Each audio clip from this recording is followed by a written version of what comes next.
ராசி லக்னக்காரங்க இவங்களுக்கு எப்படி இருக்கு, நம்மளோட ஜென்ம சனி இருக்குங்க, எல்லாருக்குமே தெரிஞ்சது தான் சரிங்களா. டைம் வந்து நம்மளுக்கு டஃப்பாக தான் இருக்குது. ஆனால் இந்த டஃப்பான நேரத்திலேயே நம்மளுக்கு நிறைய நல்ல விஷயங்கள் நடக்கிறதுக்கு எக்கச்சக்கமாக இருக்குது. அந்த நல்ல விஷயங்களை கான்சன்ட்ரேட் பண்ணால் நம்ம வாழ்க்கையில் முன்னேறதுக்கு வந்து சூப்பராக இருக்க டைம் சரிங்களா. என்னென்ன நல்ல விஷயம் அப்படின்னா, நம்ம நீங்கள் எடுக்கிற முயற்சிகளில் வின் பண்ணுங்க. எந்த முயற்சியாக இருந்தாலும் என்ன தான் டைம் டஃப்பாக இருந்தாலும் எடுக்கிற முயற்சிகளை வின் பண்ணுவீங்க. அது சனீஸ்வர பகவானுடைய கேரக்டர்லாம் எப்படின்னா, தொடர்ந்து முயற்சி பண்ணுறவங்க வின் பண்ண வைப்பார்.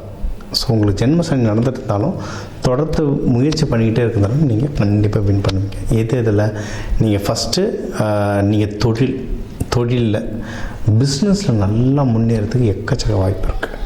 அதை வெளிநாடுலாம் ட்ரை பண்ணுறீங்கன்னா தாராளமாக பண்ணலாம். ஒர்க் பண்ணுறவங்களே ஏதாவது ஷார்ட் டேர்ம் ப்ராஜெக்ட் மாதிரி வெளிநாடு எதனா போயிட்டு வரணும்னு எனக்கு தெரிஞ்சு எக்கச்சக்க மீனராசி ஆக்சுவலாக வெளிநாடு போயிட்டு வராங்க. சனி பயிற்சி அப்போவே போயிட்டு வர்றாங்க சரிங்களா. அதனால் அந்த ஆப்பர்ச்சுனிட்டி நிறைய கிடைக்கும். இப்போ எப்படின்னா ஷார்ட் டேர்மாக இப்போ ஜெர்மனி ஃப்ரான்ஸ்லாம் ஷார்ட் டேர்மாக போயிட்டு வந்துட்டு அந்த காசை எடுத்து போயிட்டு வராங்க ஒரு வீட்டை வாங்குறாங்க, போயிட்டு வராங்க ஒரு வீட்டை வாங்குறாங்க, அந்த மாதிரிலாம் பண்ணுறாங்க. ஸோ இன்வெஸ்ட்மெண்ட்டுக்கும் டைம் ரொம்ப நல்லாயிருக்கு. நீங்கள் வந்து எதாவது நகை வாங்கணும், ஏன்னா இது குரு வீடுன்றதுனால நகையிலலாம் ஒரு ஆசை இருக்கும், நகை வாங்குறது இதெல்லாம் தாராளமாக நீங்கள் வாங்கலாம். இன்வெஸ்ட்மெண்ட்டுக்கு டைம் ரொம்ப நல்லாயிருக்கு. படிக்கிற குழந்தைங்களுக்கும் படிப்பு நல்லா வரும். அதாவது இந்த டைம் மோஸ்ட்லி போர்டு எக்ஸாம்லாம் முடிச்சுட்டு இருப்பீங்க, பட் இன்னும் அடுத்தடுத்து எதனா +1 +2 ரெடி ஆகிட்டு இருக்கீங்க, இல்லை காலேஜுக்கு ரெடி ஆகிட்டு இருக்கீங்க, இல்லை வெளிநாடு போகிறதுக்கு ரெடி ஆகிட்டு இருக்கீங்கன்னா நீங்கள் வந்து அதில் வின் பண்ணுறதுக்கும் எக்கச்சக்கமான வாய்ப்புகள் உங்களுக்கு ஜாஸ்தியாக கொட்டி கிடக்கு ஓகேவா. நீங்கள் வந்து குருமார்கள் பிடிச்சி, ஏன்னா இது குரு வீடுன்றதுனால குருமார்களுடைய வழிபாடு நல்லாயிருக்கும். சித்ரா பௌர்ணமி சித்தர்கள் வழிபாடு, உங்களுடைய சித்தர்கள் யாருன்னு பாருங்கள் சரிங்களா. அது மீன ராசிக்குன்னா மச்சமுனிலாம் சூப்பராக ஒர்க் ஆகும். திருப்பரங்குன்றத்தில் மலை மேலே இருக்கார் மச்சமுனி, நல்லபடியாக இருக்கும். ஒன்று உங்கள் நட்சத்திரத்துக்கு பொறுத்த மாதிரி நீங்கள் சித்தர்களை பிடிச்சிக்கிட்டிங்கன்னா ஒன்றும் சூப்பராகவே பவர் ஆகும். எதில் ரொம்ப ஜாக்கிரதையாக இருக்கணும்னா ஹஸ்பண்ட் ஒய்ஃப்குள்ளே அண்டர்ஸ்டாண்டிங் ரொம்ப ஜாக்கிரதையாக இருக்கணும். ஏன்னா ரொம்ப மிஸ் அண்டர்ஸ்டாண்டிங் போகும். அதுக்கு வந்து உங்களை சுற்றி சுக்கிரன் ஆக்டிவேஷன் பண்ணிட்டீங்கன்னா சரியாயிடுங்க. சுக்கிரன்னா என்ன, இப்போ நீங்கள் ஒரு பெட்ஷீட் வந்து அழுக்காயிடக்கூடாதுன்னு கருப்பு கலரில் ப்ரௌன் கலரில் பெட்ஷீட் போட்டிருப்பீங்க, வெள்ளையில் இருக்கணும். பெரிய பெரிய 5 ஸ்டார் ஹோட்டலில் பாருங்கள் வெள்ளையில் போட்டிருப்பாங்க. லைட் பெட்ரூம் உடைய கலர்ஸ், பெட்ஷீட்டு கர்டைன் அந்த கலர்ஸ் லைட்டாக இருக்க தூக்கம் நல்லா வரும். பெட்ரூமில் சண்டை வராது. ஏகப்பட்ட ஆர்குமெண்ட் இன்றைக்கி வந்து பெட்ரூமில் தான் வரும், ஏகப்பட்ட சண்டை. அதுவும் இப்போ மீனம் இருக்கிற நிலைமைக்கு ரூமில் போனாலே சண்டை தான் ஸ்டார்ட் ஆகும். இந்த கலர்ஸ் மாதிரினா உங்கள் மைண்டு லைட் ஆகும். இதை வந்து ப்ராக்டிக்கலாக ட்ரை பண்ணி பாருங்கள்.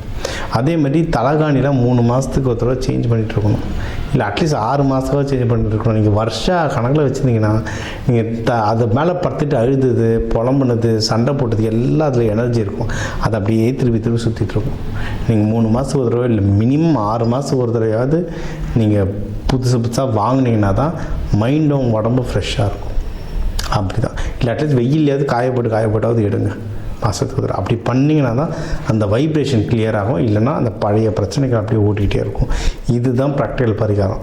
வீட்டில் வந்து இந்த விஷயங்கள்லாம் சேஞ்ச் பண்ணாமல் எந்த கோவில் குளத்தில் போய் நீங்கள் உருண்டு பிறண்டாலும் சரியாகுது, டிலே ஆகும்.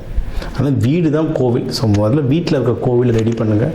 பெட்ரூமில் இருக்க கலர்ஸ் ரொம்ப லைட்டாக வைங்க. நம்ம கிளாஸ்லலாம் அந்த சுக்கிரன் ஆக்டிவேஷனுக்கெலாம் நிறைய வகுப்பு எடுக்கிறோம், அதெல்லாம் இதை பண்ணுங்கள் சரிங்களா. இதெல்லாம் பண்ண ஜென்ஸாக இருந்தால் அந்த வெள்ளி அரணா கயிறு, லேடிஸ் திருமணமானவங்க காலில் அந்த மெட்டி, இதெல்லாம் சுக்கிரன் ஆக்டிவேஷன். இதெல்லாம் போட ஹஸ்பண்ட் ஒய்ஃப்குள்ளே சண்டை கம்மியாகும். கல்யாணம் ஆகாத ஜென்ஸ்லாம் அந்த இடுப்பில் வெள்ளி அரணா கயிறு போட உங்களுக்கு வந்து இந்த கல்யாணத்துக்கான கை கொடுத்தல் சீக்கிரம் நடக்கும். ஒன்றும் இல்லை, சுக்கிரன் ஆக்டிவேஷன், பேசிக்கலி சுக்கிரன் ஆக்டிவேஷன். வெள்ளின்றது சுக்கிரனை வந்து பயங்கரமாக ஆக்டிவேட் பண்ணும். இது இன்னொன்று மனசையும் உடம்பையும் பார்த்துக்கோங்க. ஏன்னா சனி பகவான் இருக்கார், அதனால் மனசை வந்து போட்டு குழப்பி எடுத்துருவார். ஓகே, கேது பகவான்லாம் இருக்கிறதுனால மனசை குழப்பி எடுத்துருவார். முடிஞ்ச அளவுக்கு மெடிடேஷன் பண்ணுங்கள், கோவிலுக்கு அதிகமாக போங்க. இப்போ சித்திரை திருவிழா வருது, மீனாட்சி சுந்தரேஸ்வரர் கல்யாணம் பாருங்கள். சித்ரா பௌர்ணமிக்கெலாம் சித்ரா பௌர்ணமிக்கெலாம் எதனா நல்ல மலை மேலே போயிட்டீங்க, இப்போ சதுரகிரி மலை, கொல்லிமலை மலை மேலே போயிட்டு அங்கே உட்காந்து மந்திரங்கள்லாம் படிச்சிங்கன்னா சித்தி சூப்பராக இருக்கும். செம சித்தி ஆகும். அப்படியே மலைக்கு போகும்னா பக்கத்தில் உங்கள் ஊர் கோவில் குளத்தாண்ட உட்காந்து நீங்கள் மந்திரம் சேஃபான என்விரான்மெண்ட்டில் உட்காந்து மந்திரம் படித்தாலும் உங்களுக்கு வந்து நல்ல சித்தியாகும். இதெல்லாம் ப்ராப்பராக ஒரு குருமார்கள் உங்களுக்கு இருந்தாங்கன்னா உங்கள்கிட்ட கேட்டுட்டு பண்ணுங்கள், இல்லைன்னா எனக்கு கால் பண்ணுங்கள். எனக்கு தெரிஞ்சதை நான் கண்டிப்பாக உங்களுக்கு சொல்கிறேன், சரிங்களா? மற்றபடி நீங்கள் பண்ணுற பிஸ்னஸில் வந்து நல்ல ப்ராஃபிட் வரும். தாராளமாக இறங்கி நீங்கள் அதில் வேலை செய்யலாம், ப்ராஃபிட் ஜாஸ்தியாக வரும். உங்களுக்கு சுப நிகழ்ச்சிகளும் நிறைய வருங்க. கொஞ்சம் கொஞ்சம் பிரச்சனைகளோடு வரும். ஆனால் முன்னாடியே சொன்னது தான், நீங்கள் தொடர்ந்து முயற்சி பண்ண நீங்கள் அந்த சுப நிகழ்ச்சிகள்லையும் எல்லாத்துலேயும் தொடர்ந்து வெற்றி அடைஞ்சிக்கிட்டே வருவீங்க. அதனால் ஓவராலாக நல்லா இருக்குது. கொஞ்சம் கொஞ்சம் கஷ்டம் இருக்குது, முட்டி மோதிங்கன்னா வந்துடலாம். ரெகுலராக சனி பயிற்சிக்கு நம்ம கிளாஸ் எடுக்கிறத சொல்கிறது தான், முடிஞ்ச அளவுக்கு நல்லெண்ணெய் எவ்வளோ சாப்பாட்டை சேர்த்துக்க முடியுமோ சேர்த்துக்கோங்க. வாரத்துக்கு ஒரு தடவை கண்டிப்பாக நல்லெண்ணெயில் நல்லெண்ணெய் தேய்ச்சி குளிங்க. கருப்பு உளுந்து கஞ்சி குடிங்க.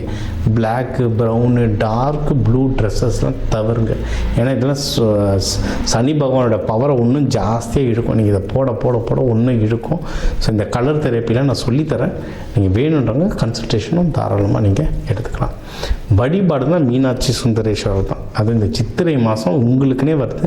மீனாட்சி சுந்தரேஸ்வரர் கல்யாணம் நேரில் போய் பார்க்க முடிஞ்சால் பாருங்கள், இல்லை டிவிலையாவது பாருங்கள், இல்லை உங்கள் பக்கத்தில் இருக்க சிவன் கோயிலில் போய் வழிபாடுங்க. அதான் நீங்கள் தேர்ஸ்டே குரு வரையில் போய்ட்டு ஒன்றும் சிவபெருமான், பார்வதி தாயாரை, இல்லை லக்ஷ்மி நரசிம்மரை வழிபட அன்னதானங்கள் கொடுக்க லட்டு பூந்தி அன்னதானமாக கொடுக்க இந்த சித்திரை மாதம் உங்களுக்கு அற்புதமாக அமையும்.